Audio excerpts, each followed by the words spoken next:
Hello everyone, welcome to my channel guys. And yes, I know I'm late, but I've watched the movie late itself. But I'm pretty sure a lot of you have watched all possible reviews of this film. But I wanted to share my thoughts because this was one of the most anticipated releases and I was personally looking forward to it. And I really was rooting for this particular film. So yes, I will be sharing my thoughts on BRAHMASTRA Part 1 Shiva. Did I like the movie? Yes, as well as no. There are a lot of things, a lot of factors which worked in the favor of this movie for me, but there are way too many other things which completely dragged this film down for me. Now, starting with the positive things, the first and foremost thing which I liked about this film is the concept itself. Nowadays, you can say that it's a trend to create cinematic universes, but something which is so rooted to our own culture and taking from our ancient history and making a cinematic universe around it set in the modern era has never been done before. The fact that Ayan Mukherjee even thought of this thing is a big deal in itself. Second thing which really worked for me in the favor of this movie are the VFX. You know, I've seen a lot of people say that, oh, this looks like a cheap laser light show, which I very respectfully disagree with. The visuals actually looked really nice in 3D. And the concept was more like, you know, every astra has their own avatar. But having said that, in the climax sequence, there is a lot of overload of those lights. So anybody who is extremely photosensitive, they might have a problem watching this film. Third thing which I found is one of the best things about this film is the background score. Believe me, if it wasn't for the background score of this film, I don't think I would have been able to survive watching this film as much as I was able to do it. And that is because no matter how much time and years that you have spent working on the VFX, no matter how much time you have spent developing the concept, no matter how much time you have actually worked on the background score, all of it does not matter if your script is pathetic. And I'm sorry to use this word pathetic because I feel I had monumental expectations from this movie. But the screenplay was such a big letdown for me because I went in with the expectation that each and every character will be established in the first part because this is just the first part, so there will be a lot of context setting and we will get to know about each and every astra. But instead we spent bare minimum time in exploring the origins of these astras. The front seat of this screenplay is taken over by the love story between Shiva and Isha. And believe me, I have no issues with love stories in a film. I have no issues with love stories in a film.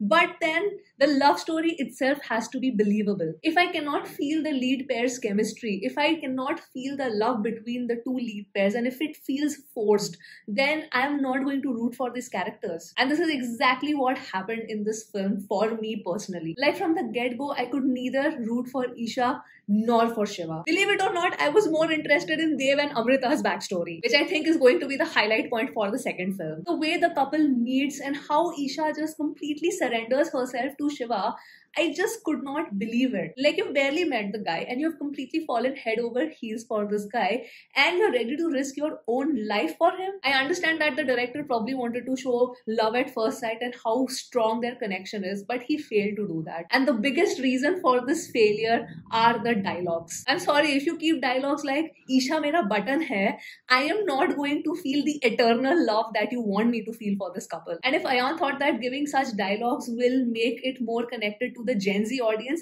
then I'm pretty sure that nobody talks like this. I had said this in the trailer reaction itself that, you know, everything looks great, you know, the presentation and everything, the packaging looks great, but the product inside the packaging, if it is not good, which is the main story, the script, then nothing is going to go to the favor of this film. And honestly, I'm very happy to see the collections that this film is drawing because Hindi film industry really needed this boost because they have been just giving flops after flops.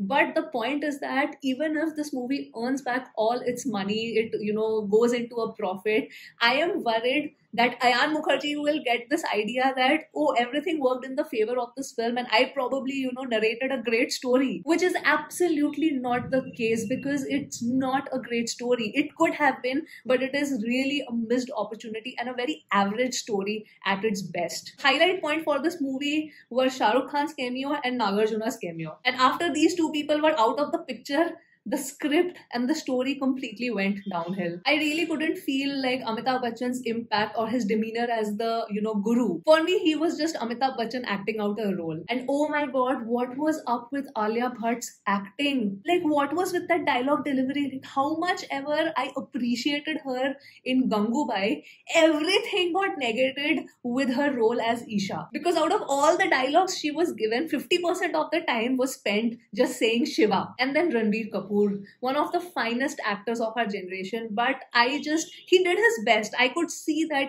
he's putting in that effort, but he was given absolutely horrible dialogues. And secondly, I just couldn't connect with him, because when I'm watching a film, if I don't connect with the main characters, then the movie completely falls flat for me. I think the 9 to 10 years spent working on this film was because of the VFX and not because of the script. And I do want the second part of this film, because I want to see the origin of Dev and Amrita. But if they again convert it into a love story with really, really bad dialogues, then the second part will also be a huge letdown. I hope Ayan Mukherjee takes the public feedback that what went wrong with the storyline and works on a better script for part 2. Then I obviously want to talk about Moni Roy. I think she did her best. I would say I was not highly disappointed with her performance, but I was not even highly impressed. But she was far better. I would say far better than the lead pair. Though the show stealer for me will still remain Shah Rukh Khan and Nagarjuna. I liked all the songs also of this film, but the placement of the Kesariya song was so freaking weird. Though there was an ongoing storyline in the song as well, but still I felt that the placement was a little weird. So yes, I personally was rooting for this film, and I honestly wanted it to be an epic, but unfortunately it just reached the average mark for me. And yes, those were my quick thoughts on the Hindi film Brahmastra Part 1 Shiva. Let me know your thoughts in the comments below. And yeah, that's it guys. I'm going to sign off from this video now, and I'll see you soon on my next one. Bye.